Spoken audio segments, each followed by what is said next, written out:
Carla should be here shortly. Good afternoon, everyone. I am Chris Perryman, coalition builder and founder of Bringing Humanity Together. Welcome, everyone, to our Bringing Humanity Together live stream. Of course, it is Terrific Thursday, and this is one of the three open forums under the Bringing Humanity Together umbrella, where people can discuss topics related to the workplace, humanity in the workplace, in a very positive and constructive way. We want to know what the issues that are out there that are facing people today, because it is our goal to both work with employers and employees to bring humanity back into the workforce. And as always, we'll be going live every Tuesday, Wednesday, and Thursday, all at 3 o'clock Eastern Daylight Time. But just remember, we will have a 15-minute meet and greet on all the calls. So from 2:45 to 3 is our meet and greet time. So come join us for our meet and greets. We would love to have you on the live stream too as well, whether it be on our YouTube channel or also on LinkedIn Live. And feel free to invite your friends, coworkers, family, colleagues, fur babies, whoever, and ask them to join us too as well. We like to hear their thoughts and insights too as well. And if they or even are not able to watch, share with them the replay, whether it be on LinkedIn Live or on YouTube. And remember, always every Tuesday, Sharon Kara Sandy, hosted by none other than Sandy Chernoff, as you see here today.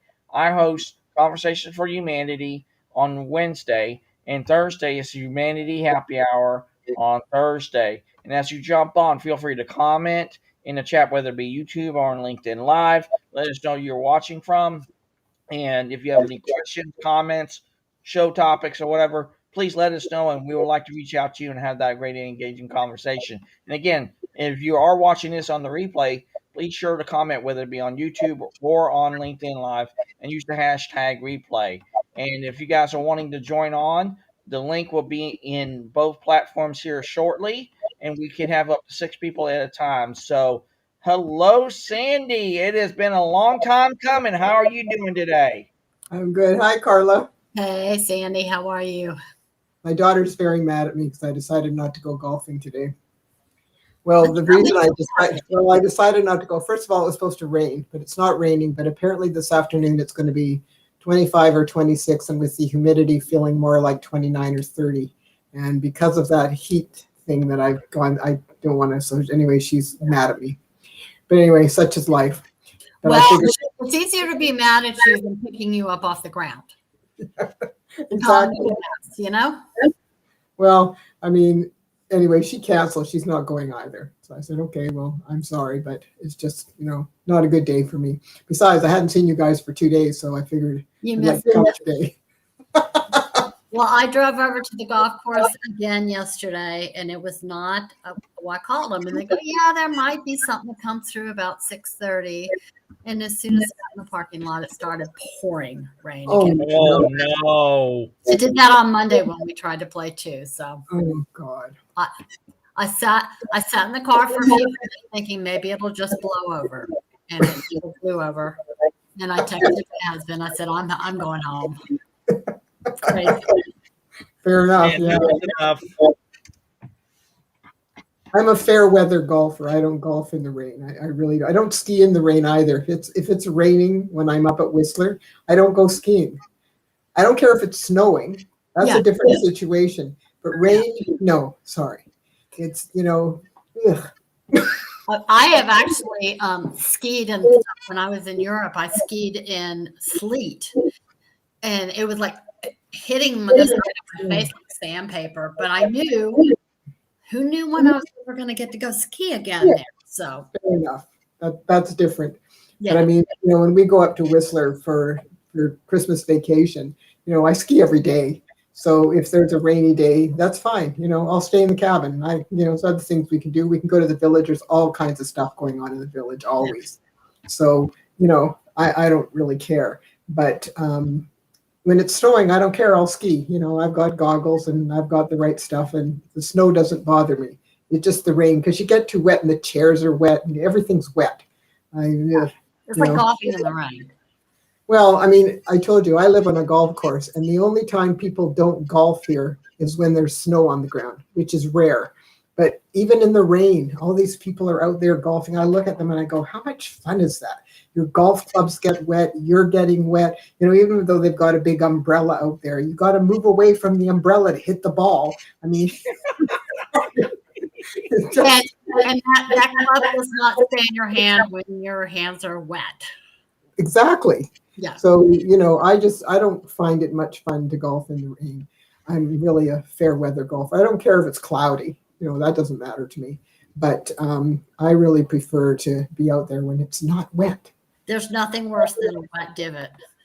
Well, and the other thing is, and the mud going all over you, it's just, when you're chunking around in the mud, I mean, that's just not fun. So, Yeah. no, Yeah. I don't like to golf when it's wet.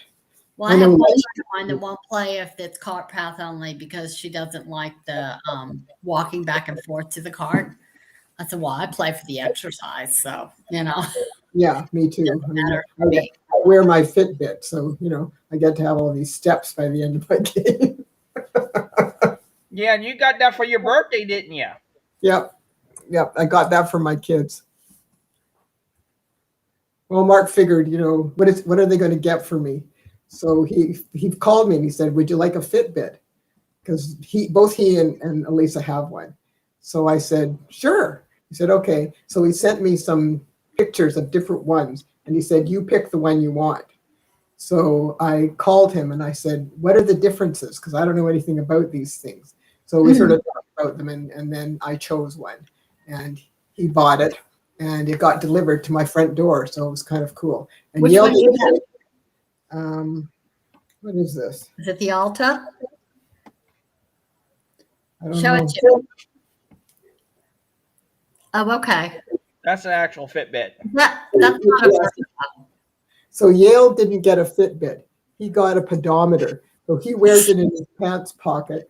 And, when we go for walks, so he says, so how many steps did you get? But it tells me steps. It tells me how many kilometers I've gone. It tells me how many calories I've burned. It tells me how many flights of stairs I've gone up and down. Because I've got there's an app that I've got on my phone. Mm-hmm. I also get emails telling me, oh, you had a really good day. We'll give you a prize, whatever. Yeah. It's okay. It's funny, but it is interesting to see what you've done during the day. And, especially if I go for a walk or if I play golf but even just in the house, because, I wander around in here all the time doing all kinds of things. So even if I just stay home, sometimes I do a lot of steps on top of which, as you guys know, I work out every morning for about an hour. So I do lots of stuff and that adds up on my Fitbit. So, yeah. When you said that your husband had a pedometer, it reminded me of a challenge that we did at one of the practices I was with. They were kind of on this let's get healthy type thing, So they gave everybody pedometers. Well, you could sit at your desk and go like this with your pedometer, and you could get steps. I said, this is ridiculous. You're sitting on your ass and you're not getting any steps. That's really funny, Carla. I said, who thought of this one? Well, Yale just keeps it in his pocket. Like he puts it in his pocket in the morning. And when he's at work, sometimes he goes to the bank or, he goes to the post office or, different things. So he walks around downtown. And then oftentimes, not every day, but oftentimes after lunch, if the weather is not too hot or it's not raining out, we'll go for a walk.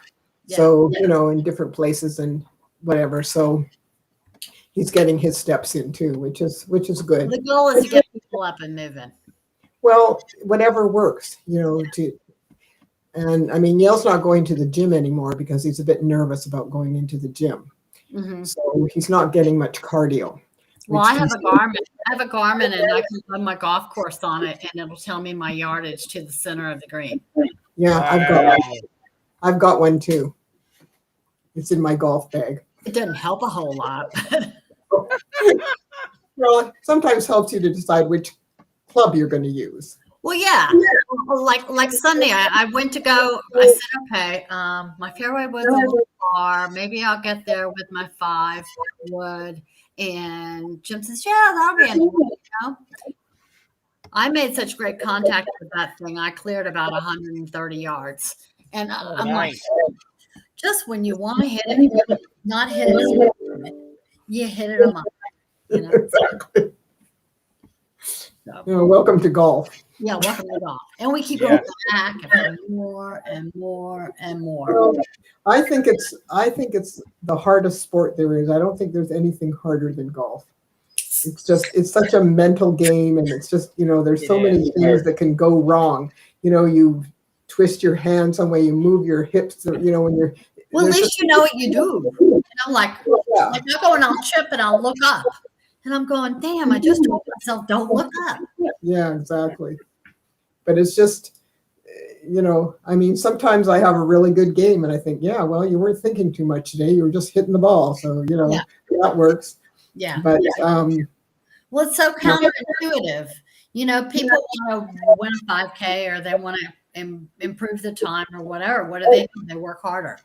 And with golf, you can't really work harder. You can work on the other thing about golf, Carla, is most ball sports, the ball is moving.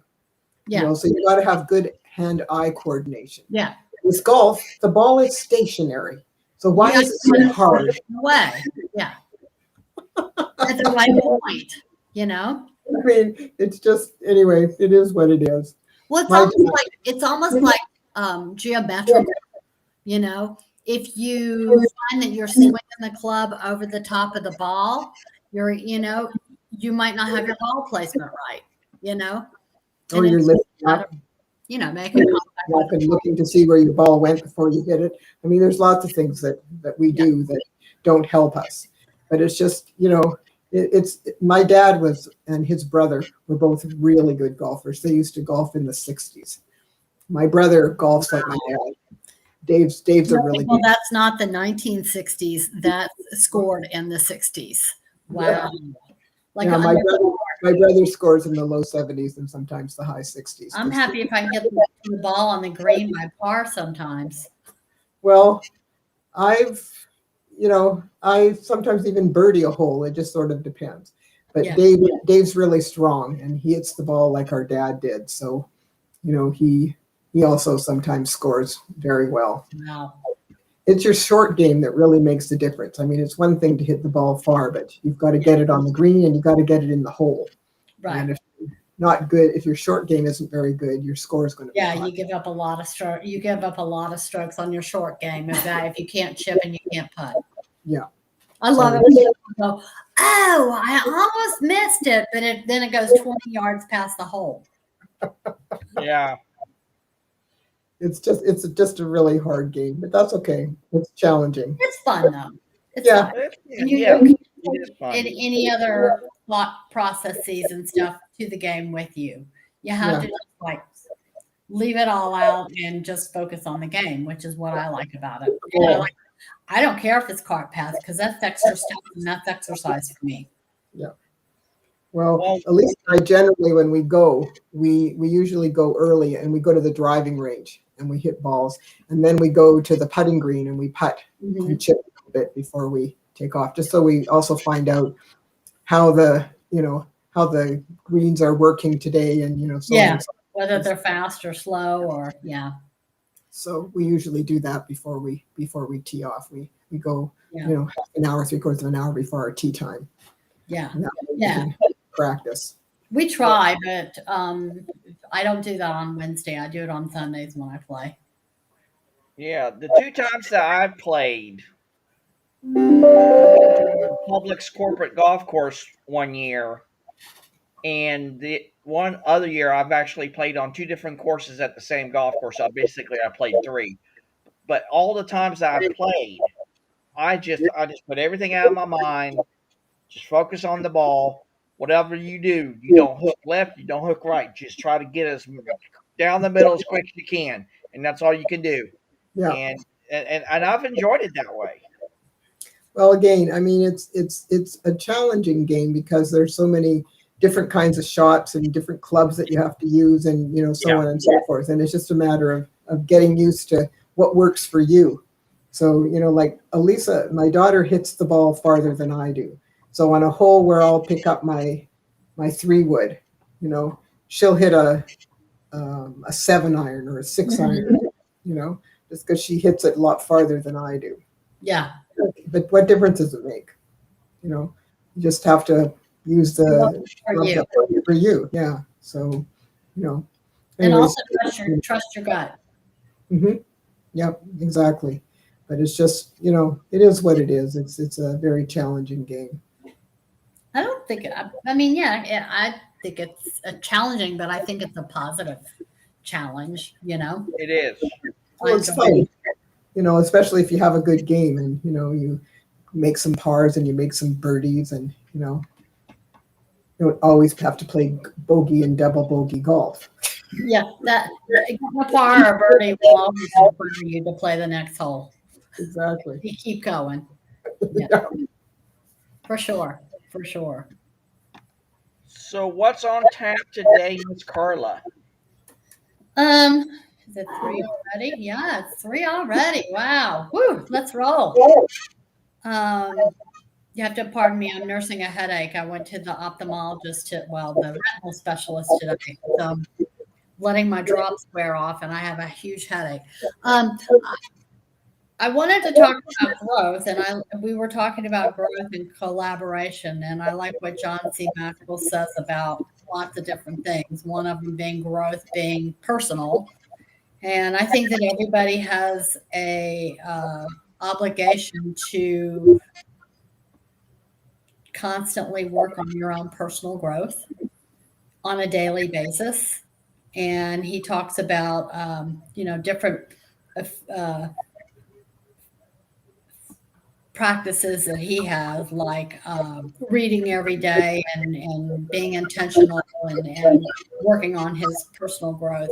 And I was thinking that the growth in that respect, if everyone were to do that in an organization, just think of how powerful your organization would be if everybody was working on their own personal growth, and then had the ability to take that personal growth and emotional maturity that they've obtained through their personal growth, those kind of things, and really work together. And they could really collaborate on a lot of different things and really make an organization truly shine in this world.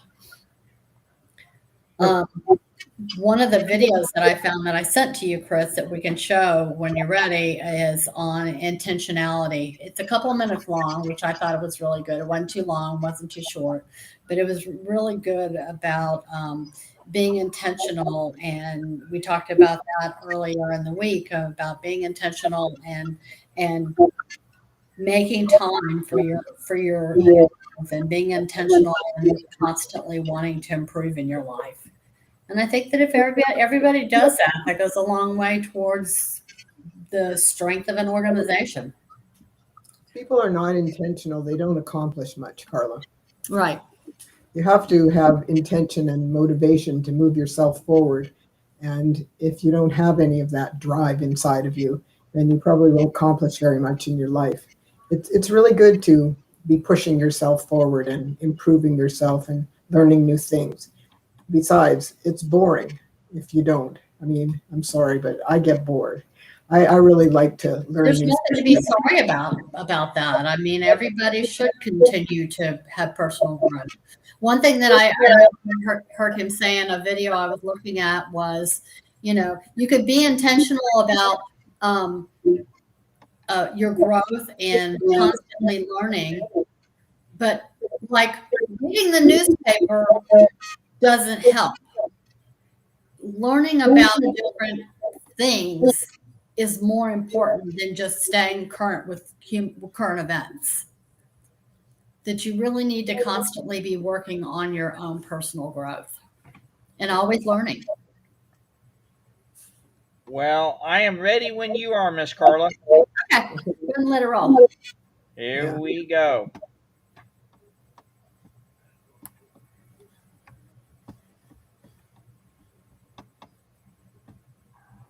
Nothing. There's nothing. I've never. There is nothing good that happens to you if you think it will automatically happen. Nothing. There's nothing. I've never known anybody who just hung around and good happened. You can tell you're on the road to success. It's uphill all the way. There's no coast on the road to success. There's no I just think something good can happen to me today on the road to success. It doesn't happen automatically. The only thing that's automatic in your life and my life.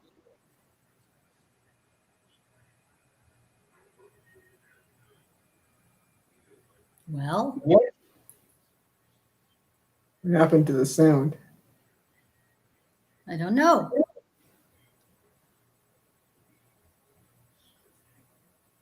It looks like it's frozen.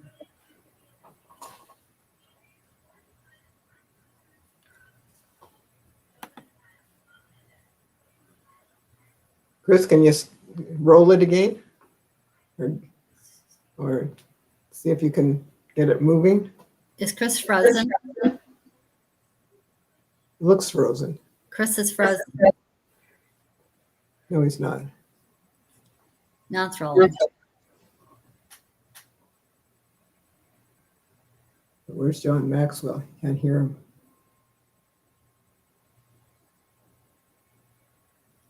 I'm not hearing any of the audio. Well, it should be on. It's showing that it's on, but we can't hear him.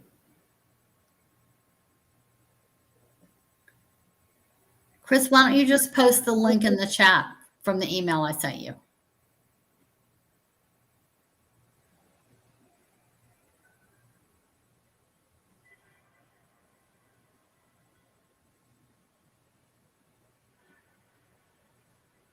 I think basically what he's saying is nobody's life is a long, straight, smooth road. You want to accomplish things in your life, you got to go up hills and by rocks and, you know, all kinds of things that, because there's all sorts of obstacles that we have to overcome in our life. And if you don't do any of it, you're not going anywhere.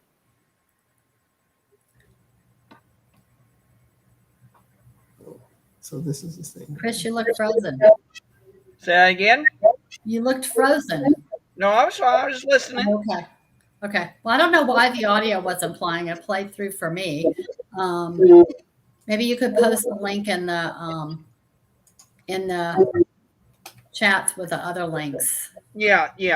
I'll already put it into our chat, and also I'll post it on LinkedIn here shortly. Okay, sounds good. He always has good advice. But I think we all need to be working on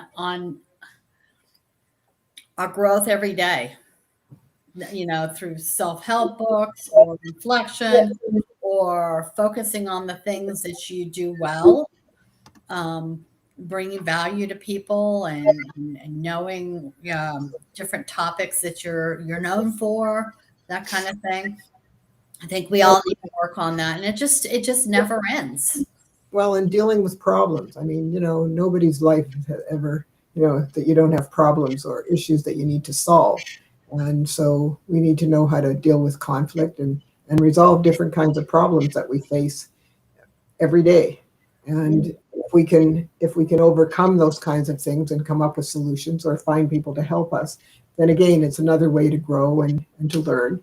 And so, you know, it's just a matter of dealing with your life. And a lot of people just, I don't know, they just don't seem to have much of a life. I would be bored out of my mind. I have to, I mean, I read like a machine, Carla. I mean, I used to buy books all the time, but now I have a Kindle. And so if I travel, I just take my Kindle and it's got tons of books on it. So I don't need to worry about schlepping books with me because they're heavy. But I belong to a book club. But what we do is we not only read the books for the book club, but we read other books so that next year we can suggest books that the book club might like to use. And I just, you know, I really like to read. And it's a lot of different kinds of books that I read. They aren't all fiction. Some of them are, you know, they're factual and they're real stories. And it's just a matter of, I mean, when I went traveling with one of my girlfriends and she reads like I do. So this was many years ago. So we decided before we left that we would each take about 10 books. Can you believe this? Because we were going to be away for a month. So I said, okay, but let's make sure we're not taking the same books, because what we're going to do is we're going to trade books. So that's what we did. So we each took, 8 or 10 books, and we traded off on them all the time, so that, she would read something I brought and I would read something she brought, and we discussed the books. Oh, that's fun. Yeah. Can you share books on Kindle? I found this one too, and I thought this is going to be good too as well, Carla. This is the other one about growth from John C. Maxwell. Oh, okay. Let's see what we got. And this one is really good. So Okay. here's what John C. Let's take Maxwell the said. word growth. Growth. Growth. I'm going to just give you a very simple outline off of that of how we position players well. The letter G, give them a growth.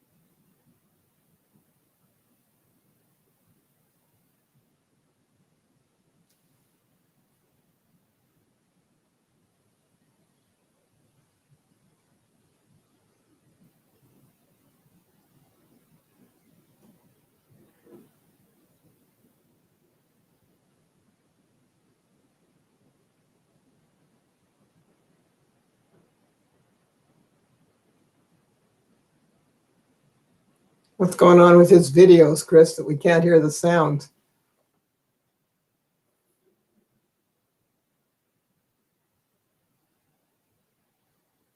I can hear it, but you're singing, but I'll put it in the chat. Meeting the need that they have. They say, oh, I want to grow in this area. Well, let me help you in that area. Let me mentor you there. So, So I'll put that in the chat for you too as well, Sandy, so you can watch it, because it is a great. He's brilliant, Chris. I mean, he is brilliant. I don't know why you do not have access to the volume, because I can hear it, so I don't know what's going on. So both links on both YouTube channels, you can just copy and paste it or watch it later, and also I'll put it in the LinkedIn post too as well, for people to watch it. But like I said, what he says about growth is truly remarkable. And it's just it goes to what we've been talking about this week, Sandy. It's about collaboration that turns into that growth dynamic that will turn into everything else. That, like I've said before, everything is interconnected to everything else. So I truly believe that once everybody realizes what potential is there, I truly believe it's a beautiful thing. And once people understand their place and the great thing that is called life and also at work, then they can say, hey, I can see this path. I know what it will take for me to not only grow as a person, because I truly believe there's not just personal development, there's not just professional development, there's human development, because we want to grow at every aspect of our lives. And once we realize that, we can't negate the other part of it, because see, if you focus too much on the personal growth, then your business growth will kind of falter and fail, because you're not concentrating on that. There's a natural balance to everything. Mm-hmm. Well, and when you're an entrepreneur and you're starting a business and you haven't done it before, it's a friggin' minefield. I mean, it really is, Chris. There's so many things that you have to learn. It's a very steep learning curve. And that's why sometimes if you're struggling, it's good to get a mentor, a business coach. And but if you have people who you know and trust who have already done this, then you can sit down with them and ask for suggestions on what you can do and how you can overcome some of the things that you're dealing with. Because I mean, I taught in a program at BCIT that was for entrepreneurs, and it was to teach them how to get their business off the ground and, how to navigate that minefield. And all of us who taught in the program were entrepreneurs, so we have already navigated that minefield. So although we taught specific topics, we could answer any questions that they had because we'd already been there, done that. So we could help them in a lot of different ways. And it was kind of fun. And the program was a huge success because pretty much everyone who went through the program ended up with a successful business because they learned what they had to do in order to make it successful. Can you get it, Yale? So what's your take on what John C. Maxwell has said with us today on his 2 little videos, Carla? What's that? You're on mute. I muted you because of the dog. I couldn't hear the second one. The audio was like for maybe 10 seconds and then it completely cut out. I don't know what's going on. I apologize. Yeah, but that's okay. That's okay. That's okay. That's being authentic. That's being real. And hey, technology, what can you do about it? But I there's so many people that say that they want to have a business, but they don't know how. And instead of finding out ways to do it and learning how to do it, they can do it. Well, they have no intention, Carla. That's the thing. You only can figure it out or find ways to figure it out if you have the intention to get this business off the ground and really do your business. And well, I think that's figuring out why you're doing it and why you want it. Because when those problems pop up, and they will, and you've got to go figure out how to handle them, and there are roadblocks for your success, you're going to fail. Well, that's why so many new businesses fail, because these people haven't figured out what to do. Who was it? But there are a lot of people out there that want to have a business, yet they don't. If it gets hard, they don't go and find a coach or a mentor or have somebody to help them figure out the pitfalls, because they're going to come up. And there are plenty of people that have started businesses that didn't know anything about it. And they have intention to make it work. And when you have an intention to make it work, it will work. Yeah. And it takes a lot of growth. It takes a lot of personal growth. It takes a lot of going, I can figure this out, instead of just saying this is too hard and throwing up your hands and not doing it. It's saying, okay, I'm going to make this work, and have intentions. Be intentional about it to make it work. Well, and if you can't, then seek help from somebody who knows how. I mean, what I used to say to the students was, if you're techie enough to be able to develop a website yourself, well, cool, then, do it, because you have to have a website. But if you're not, you need to hire someone who can, and you need to sit down with them so that they know exactly what you want on your website. And then they will put it up for you and show you how to deal with whatever needs to be dealt with. And then you're good to go. But you must have a website. That has to be part of your business budget, because if you're not here, people can't find you, you don't exist. It just is what it is, because today people Google everything. I mean, that's what life is like. And if you don't come up in a search, then you don't exist, and they won't find you unless you have a physical store and they walk by and see you. But I mean, other than that, it's you have to have a good website. Yeah. Right. A lot of people have a lot of self-limiting beliefs that keep them from succeeding. Yeah, absolutely. Even though they want to, well, they can't. That's why you have to get help, Carla. I mean, and there's nothing wrong with getting some help from somebody who's more experienced and knows how to overcome some of these mines that are, in the minefield when you're establishing a business. I mean, I did a lot of networking when I started, because people told me that was a good thing to do. And I met lots of people who already had established businesses. And I asked them questions, and I told you one of the things they told me, you have to, decide on your target market. And of course, that's when I laughed. Oh, I love this. and said, sorry, I don't really have a target market. They go, what do you mean? I said, well, I solve people problems. Name me an industry that doesn't have people. You have people, you have problems. So they kind of looked at me, like I was crazy. I said, well, that's really what it's all about. And it's just a matter of, I don't have a specific target market. So I'm not going after, whatever. And that's why for my business, push marketing doesn't really work. Right. Because as we've already discussed, you can't make people do things they don't want to do. But if somebody discovers that they have an issue or a problem and they want to seek a solution, hey, we're there to help. And it's just a matter of what because I tried some push marketing when I started, and it really doesn't go anywhere. So, people, like I even shared a booth, like a table in a trade show. People come over and ask what you do, and, I tell them, oh, that's interesting, and they'd walk away. Yeah. Right. Oh, that sounds fun. Yeah. So, it's just a matter of what are you doing? It's different if you are selling something like a product or something else. Then They have to still. yeah. But But it's different, Carla. So I mean, that was something that I learned pretty quickly. This was just, this wasn't the way to do it. And as I've mentioned many times, Chris, I get 80 to 90% of my new contracts from inquiries through my website. I do get repeat business because clients are happy because I customize for them. I also get spin-off business from the conference speaking and the continuing education courses that I teach.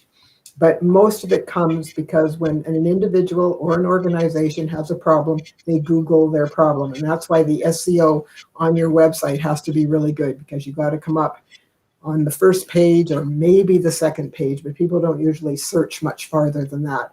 So if you're not coming up high on a Google search, they won't find you either. So Right. it's very important to have good SEO. But, again, it's a matter of learning, how do we get good SEO? Like what do we have to do on our website to keep the Google Analytics high? Because, if you don't, then you're going to be missing out on business. You'll miss opportunities. So it really is important to learn some of these things.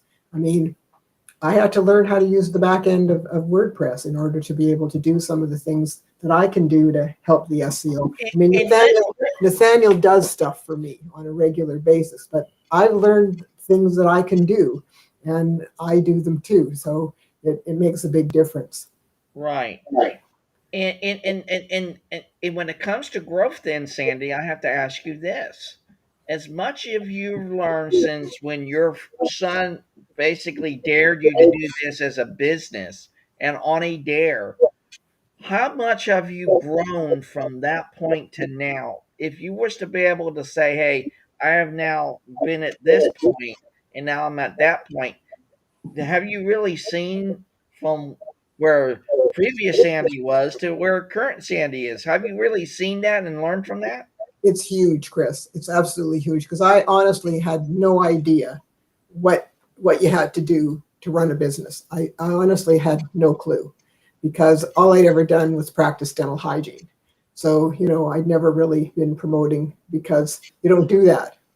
And it was a very steep learning curve to figure out what you have to do and how you have to keep it viable and so on and so forth. And one of the things that I do on a regular basis, even now during the pandemic, because I'm not very busy, I do a lot of research. I research different kinds of activities and games and things that I can put into my programs. I research information on the topics that I teach to make sure that what I'm teaching is up to date. And, I even read different blogs and stuff and see what stories people are telling about, the certain aspects of what we do, because people relate to stories, because a lot of times it's something that maybe they've even experienced or something close to it. And so it makes it more memorable. And also, as I told you, I mean, sometimes I introduce games and I bring prizes, and adults are just like kids. They like prizes as much as kids do. So, it's just a matter of trying to make the educational experience fun and interesting, because when it's fun and interesting, it's going to be far more retentive. And giving straight lectures, people don't remember a lot from a straight lecture. But, because I have a degree in education, I put my sessions together in a very different way. Sometimes I start with a game. But then I teach a concept, and when I finish teaching the concept, I give the attendees something to do. So sometimes they will answer a questionnaire and we'll debrief the answers. Sometimes I have them do something with a partner, like with active listening, so they can try it out on a partner. Or like I said, I get the HR manager to give me the typical scenarios they've struggled with. So then I have the number off, and every group gets a hard copy scenario that they're familiar with. So then they see why they're learning these new strategies and approaches and skills, so that the next time they face this kind of problem or something similar, they will have some new approaches to be able to resolve this. And so they'll get a better outcome, which means that they're far more likely to start using what they're learning, because adults learn when they see a need. So if they see that this is going to be beneficial, they will actually use it. And that's why I said to I say to the HR managers, I can make stuff up, but if it doesn't resonate with your employees, it's not that beneficial. So it's better if it's something they're familiar with, so that they see why they learned this and why it would be good to start using it. So it's just a matter of how you approach things. And Right. I've just always felt that, when you're learning something, it's far more fun if it's a fun learning experience. If it's all serious and whatever, sometimes people get bored and they drop out. But if there's fun things happening or something interesting happening, or they see they could get a prize, it's a very different sort of learning experience. I told you, Chris, that one of the companies that I've done a lot of work for, I always come early and set up. And one of the site managers came early because he knows that I do. And he came up to me and he goes, "Sandy, you got your bag of candy?" And I said, "Yes." "Why?" His name is Chris. And he said, "Can I have one?" So I said, "Were you a good boy this week?" So he said, "Of course." I said, "All right, I'll give you a candy, but don't tell anybody." You liar. Grab a piece of candy. So let me ask you, Carla, and this going to kind of get a little insight of the behind the scenes of bringing humanity together. Since you've joined us, from where Carla was a year ago to Carla now, how much have you learned in comparison to before Carla and now after Carla? How's that journey been for you as well, as far as when it comes to growth? I knew nothing. I didn't. I remember going, "What is this group doing?" It was just kind of, I don't know. I was wrapping my brain around the concept and everything, and then trying to learn the organization of it all and putting it all together, and not having any other business background other than the business that I have. And I came from healthcare like Sandy did, and nurses didn't get promoted to be the front desk people or the checkout people or whatever, and now it's like, I know what an SEO is. I know more about websites. I know how to do Restream or StreamYard, or LinkedIn, and I'm just I'm not the same person I was a year ago. I'm not the same person I was 2 years ago when I decided to leave healthcare and start my business, grow my business from what it had been, more of a social type thing and here and there thing, to an honest to goodness business. I'm not the same person I was back then. It's taken a lot of personal growth. It's taken a lot of knowing what my why was, why I wanted to do it, because, the road to success is not a straight line. It's like this all over the place, and you will have setbacks. And, when you're fortunate enough to be with a great group of people that cares about each other, and we actually like each other too, we have an alignment with what we want to achieve for this group, just like we may have an alignment with what we want to achieve in our own business or our work or whatever, and we work hard to represent that well. Yeah. Yeah. Well, I have to chime in on this, and this comes from one of our great friends. And I want to have both of you guess who it is. And I'll bet you one of you will get it right off the bat. This is what he says. Oftentimes, people start businesses, fail to decide on what they want to be before they start doing. Now, who do you think said that? Brian. That is correct. Now read Ryan that did one more say time. that. Read that one more Ryan, time. Ron, we would love for you to share your insights onto that. So please, sir, join us. We would love to hear from you. And I've talked to him many times about that, and he's absolutely right. More often than not, we don't know why are we doing what we're doing, and we're just or not getting the expectation out or seeing the result of what we're doing because we're going all. Sometimes it comes down to the old adage that I've heard for so long: if you fail to plan, you plan to fail. Mhm. You know, Exactly. Well, you have to know your why. Why are you doing it? Why are you spending so much time and effort to creating a new job when you don't necessarily have to? I mean, any one of us could go out and work a 9 to 5. Yeah, but But Carla, for you, you we've went chosen. into healthcare to help people, and now with your business, you're just helping people in a different way. And it was the same thing for my transition. I went into dentistry for the same reason, to help people learn about their oral health and how it affects their overall health, and help them to be healthier and learn why they need to do the things they should do. So now I'm just helping people in a different way. I'm helping them with soft skills so that they can be successful in every aspect of their lives. Because unfortunately, as I've mentioned many times, this is something that is really not taught in most programs. And it's really a shame because it's a key essential of being successful. Because again, name an industry that doesn't have people.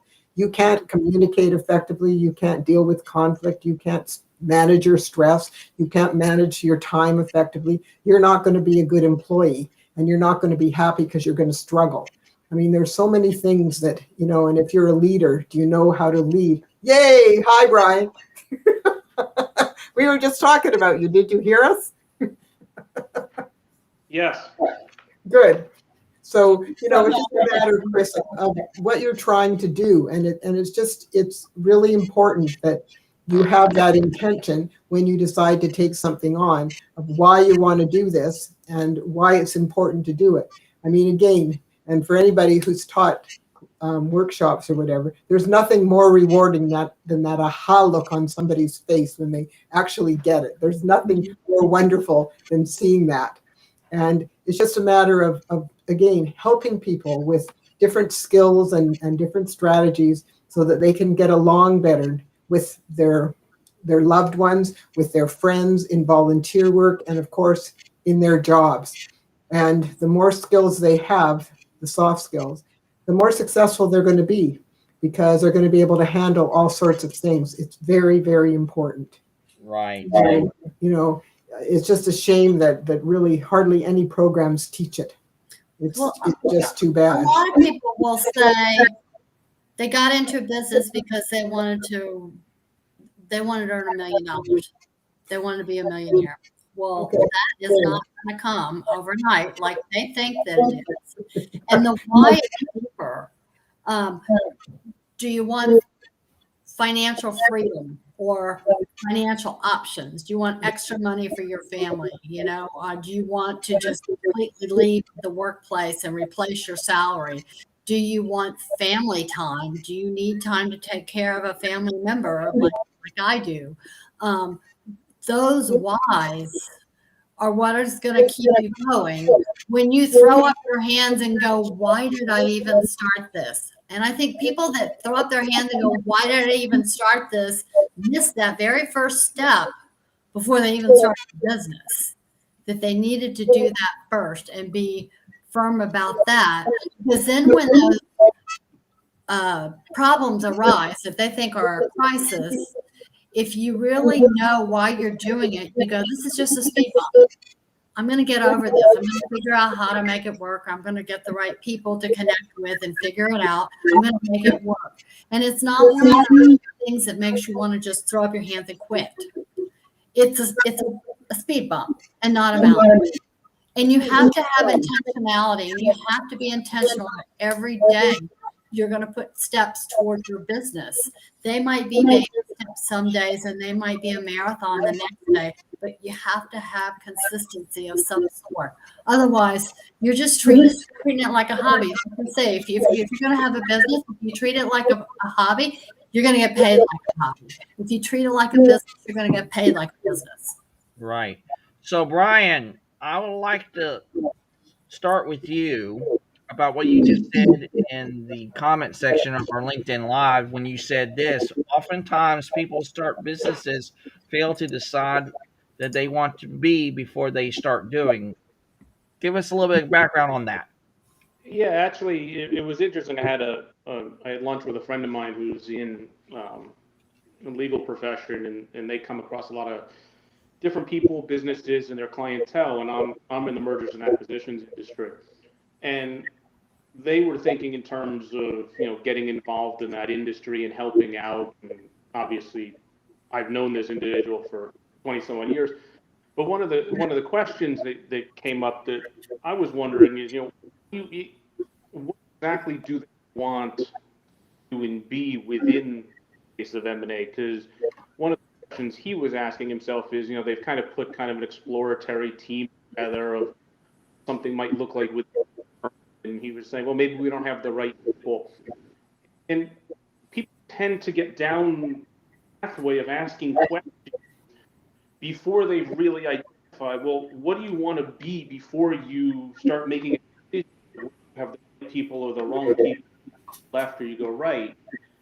I think I see it happen a lot with entrepreneurs, in people, even in academics as an example. A lot of people who go into terminal degrees, PhDs, and so forth, very often people start with a PhD thesis that's going to solve the problems.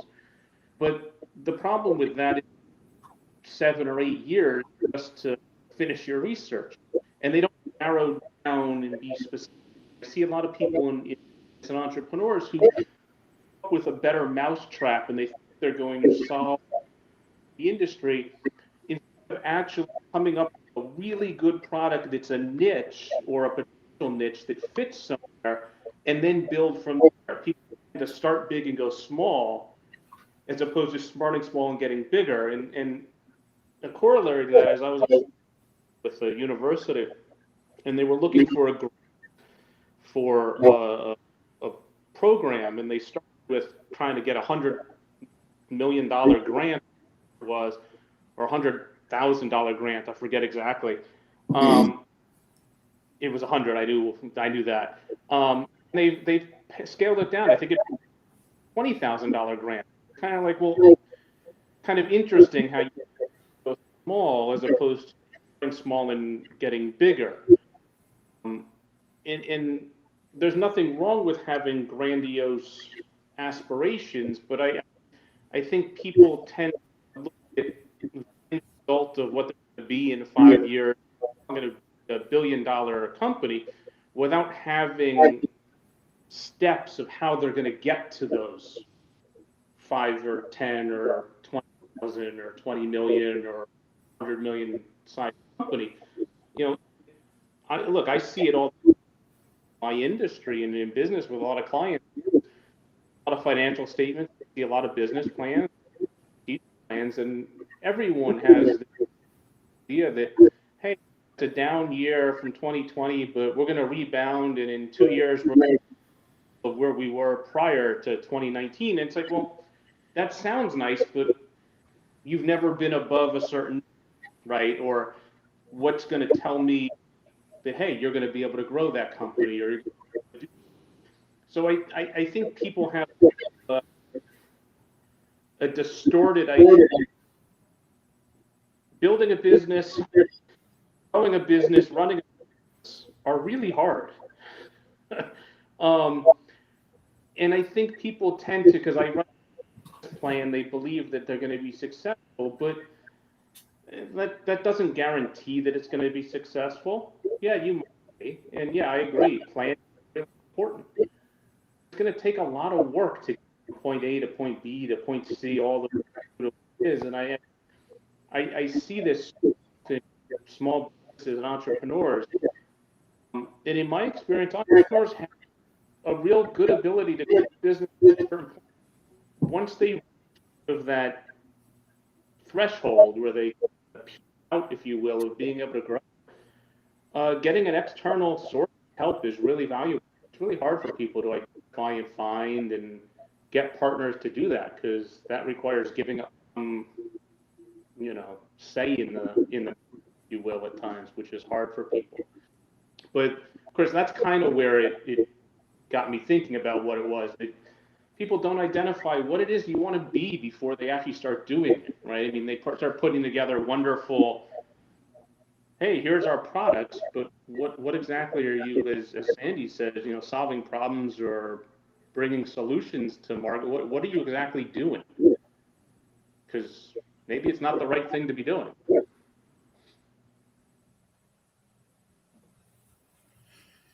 There's a lot of people that get into businesses and they're into the business because they think that that's going to give them the financial success that they want, yet they're not passionate about what they're doing. Or they're not realistic. They're not realistic. I mean, somebody say, hey, I'm gonna sell knives, and I know that if I want to make $5,000 a month, I need to get this many people because the conversion rate is 10%, and and so that's what my goals are. But then they hate every second of it because they're not passionate about what they're using. They could give 2 iotas about the knives. They're probably not even sitting in their kitchen. Right. Yet they've heard that this is something big that you could sell and you can make a lot of money. Well, if you care about the product, you're not using the product, what difference does it make? You're not gonna succeed because you're not. You come across to the customers, Carla, because they're not gonna believe you. Your passion about what you do comes across to your people. And when we're passionate about things, it's catchy. And it's a matter of, when you're excited about it and you're passionate about it, it's more likely to attract other people who have no excitement for what they're doing. I mean, like, who cares? Well, they don't care. Why would we care? So it's just a matter of, what are you doing? Like you said, if you went into this because you wanted to go into this and, this is going to be fun, it's going to be interesting, I'm going to enjoy this. Well, that's a whole different approach than just doing something because you want to make a whole bunch of money. Well, people can tell something like that just because you want to make money, and your why is the money. They can smell it a mile away. It's like negativity. You can smell it a mile away. Yeah. Well, it comes up for me also from this, and I've learned this from Brian as well. When we get into a business, is it the why that we're doing it, or the how that we're doing it, or whatever that might be? I truly believe it could be different for each and every single person who starts a business. Mm-hmm. So if it's their why, great, got it, good. Or if it's the how they're doing it, then that's fine. But see, again, it's like what he just said about willing to give up some of that. I won't say authority or power if you're going to outside people to say, hey, I need help with this and build this, that kind of thing. Can you help me out with that? Sometimes I think that comes from a place of ego. And if we can let go of that ego, I think when you're reaching to those partners that can help you build that, like I've said before, that field of dreams, and when you build it, they will come. That's going to be a whole lot easier because, number one, not only is your skin in the game, their skin is in the game. But, is recognizing, are you really in it for the mission? Are you really in it for the purpose? Are you really in it and see, this again, that's why I learned from Brian too as well. Sometimes people just want to be taught to do things just to do it. That's for them. Got it. Good. But there are other people who are in it for their calling. It's their mission. It's their purpose. It's their everything. People eat and breathe. So, Brian, I love what you said. Some people are the why people, others are the how people or the what people. We only need one of them to be the spark. How can, and I really like the way you say that, because I truly believe in the power of the one, because the one will turn into many. So, how does that one turn up for you? I think it's actually, I think these terms come from Darren Hardy, if I'm not mistaken, of how he described people. But we tend to defer to the find your why, and that was famous because of Simon Sinek's TED Talk, and then he's written a couple of books about why. It led into things with why they do things versus what they do, and so forth. So it became kind of really popular. The self-help guru now believes you have to find your why in order to be happy. But one of the things that gets over is where I would agree with what Darren Hart offers is not everybody is a why person. Not everybody does things in that kind of capacity. There are people who what they do because they love what they do. They love everything about it, right? I mean, they're about their job title, they're about their position, they like where they work and what they. Some people get sparked because of how they do it. They love what it takes to do their job. Um, there are people who for the bigger cause and so forth, and then there's an aspect to people do things for who they do it for, right? Whether it be a loved one or a family, it's themselves, maybe it's whatever. And I think we all have these internal drivers, if you will. And I think people get caught up on the why, but forget to realize that that's not the only thing that motivates us, right? I mean, if you consider really great athletes or performers, some like Michael Jordan, Tiger Woods, LeBron James, they're the best in the world at what they do. They love what they do.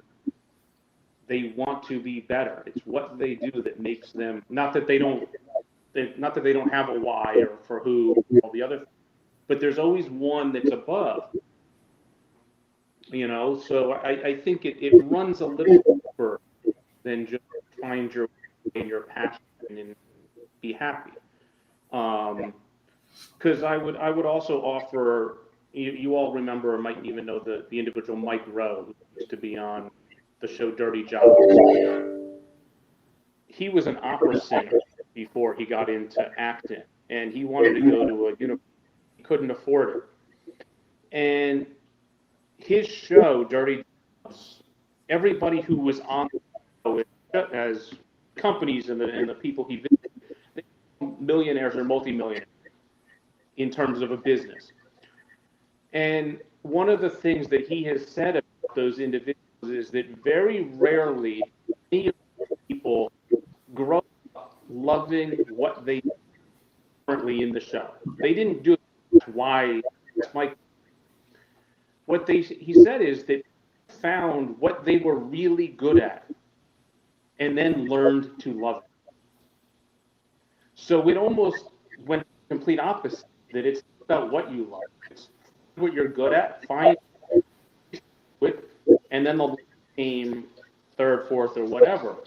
So in academics, we used to use, and other people have used it, whether it be your greatness zone, but it's kind of the confluence of what makes you spark, what opportunities are out there for you to take advantage of your passion, if you will, and then the trade-off to that, right?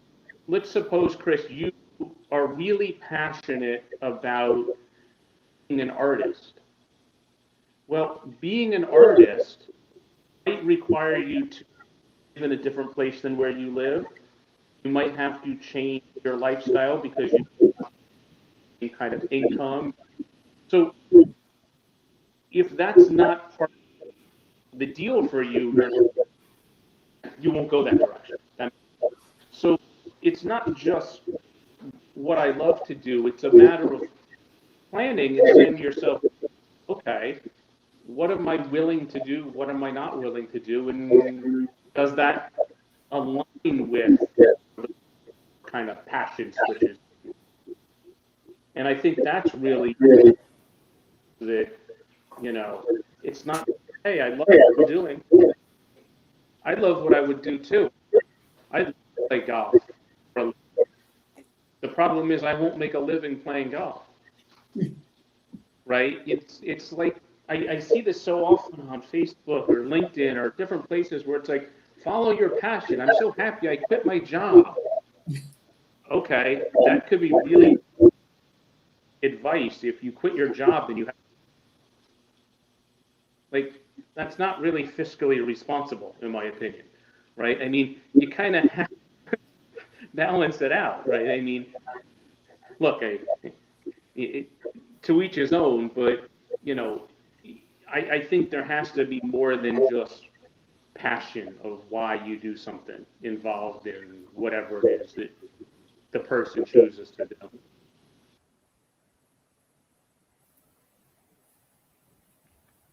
If you're not good at it, you won't be successful. Well, if you're not good at it, you won't be successful. So it's a matter of, finding something you're good at. And if you can turn that into a business, you're lucky. It's just a matter of what you're doing. And I agree with you, Brian. You can't just quit your job because you want to play golf. Because that's not going to bring you income right away. So, it's a matter of... I can, but I don't know if the results would be very good. Exactly. So, it's a matter of figuring out, how am I going to continue to pay my bills and put food on the table and so on and so forth. And you can't quit your job until whatever else you're trying to do is bringing in money. And it's a matter of looking at the big picture. I mean, I told you guys that when I started this business, I was still practicing dental hygiene. And it wasn't until this business started making money that I was actually able to totally quit, because I did leave the job with that horrible guy, but I worked somewhere else. And it wasn't until this business started to regularly bring in decent money that I could actually give up dental hygiene. And as I've said to people, I don't miss cleaning teeth. I miss the people. Yeah. And I miss my colleagues that I enjoyed working with and so on and so forth. But I don't truly miss cleaning teeth. It's a very difficult job.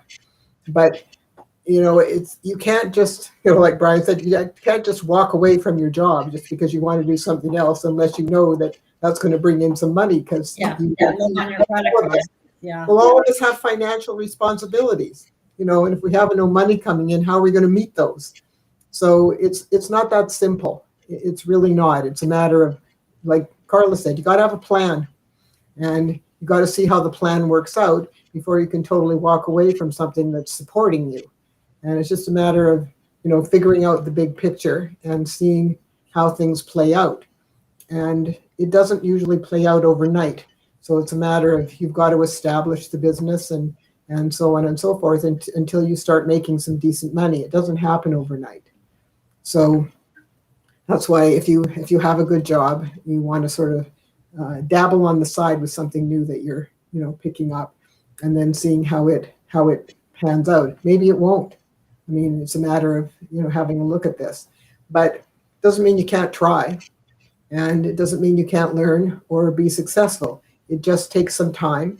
And as I said, for me, because I had no business background whatsoever, because all I did was clean teeth, it was a pretty steep learning curve in terms of figuring out what to do and how to promote this business in a way that was going to continue to bring me clients and so on and so forth. And you have to learn these things. I mean, it doesn't happen overnight. And, it just is what it is. So it's a matter of, you're right, Carla. It's a matter of figuring out what you want to do and how you want to do it and so on and so forth. Not rocket science necessarily, but helpful if you can get some support from people who have more experience and maybe can help you with some of the problems or challenges that do crop up when you start a new business. And there's nothing wrong with asking for help. At least I don't think so.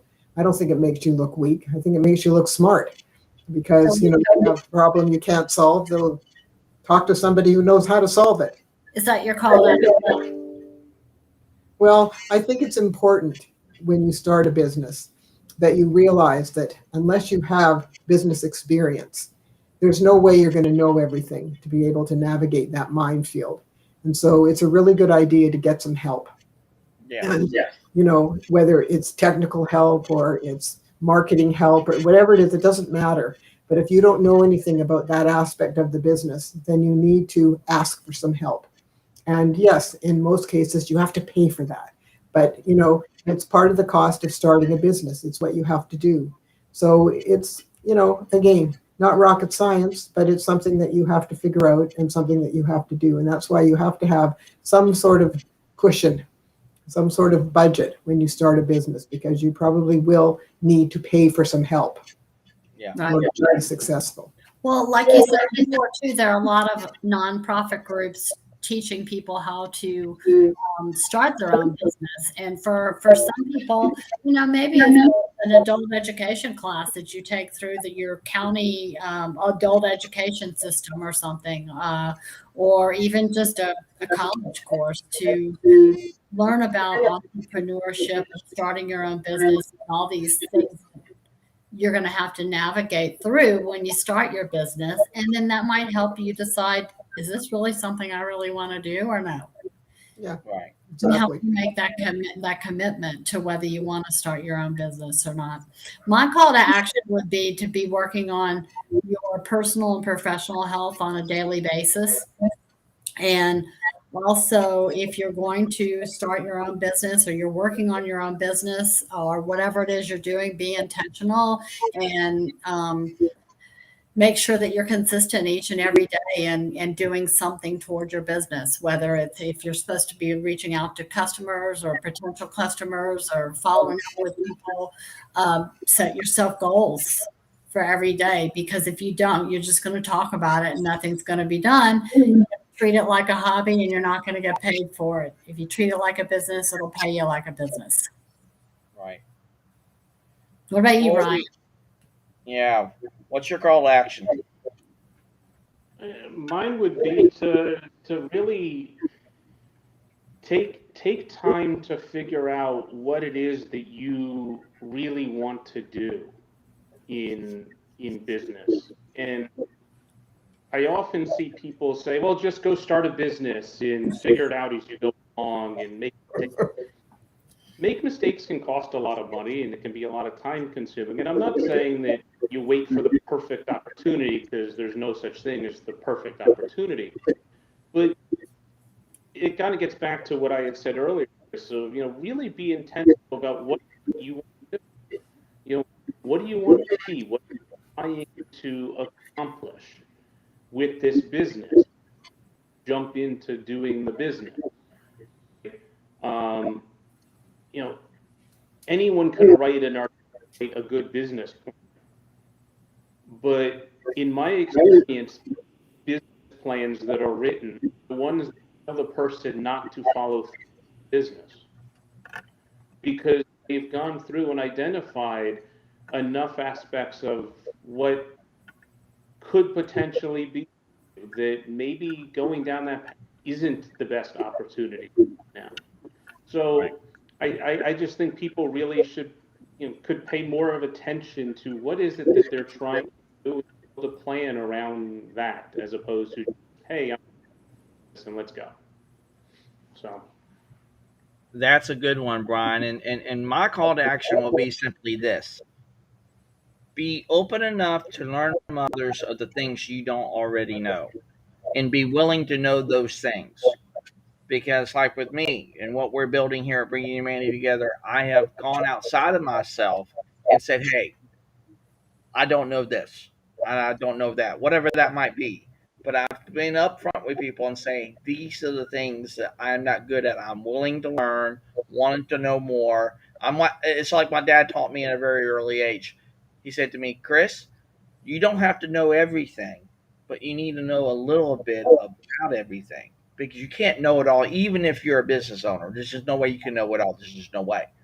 But if you know your place and your space that you're in, and you know that that's what you're working under, again, what I learned from Brian Sumner so much is in that model of the world that we work under. And if that's going to work good for us, great, got it, good. But what makes it even extra special is that once we come out of that model of our world and say, hey, I want to learn something different from Brian today, or something from Carla today, or Sandy today, I'm willing to do that. And see, that comes to intentionality, that comes to growth, that comes to everything because everything's interconnected. So that would be my call to action. Mm-hmm. Well, Chris, we talked about, in 30 seconds or less, we talked about how we had all grown since beginning with bringing humanity together. What about you? I have grown so exponentially on the start of this back in 2017 to where I am today. It's like a million times more. I have learned so much from each and every single one of you because I've seen the change.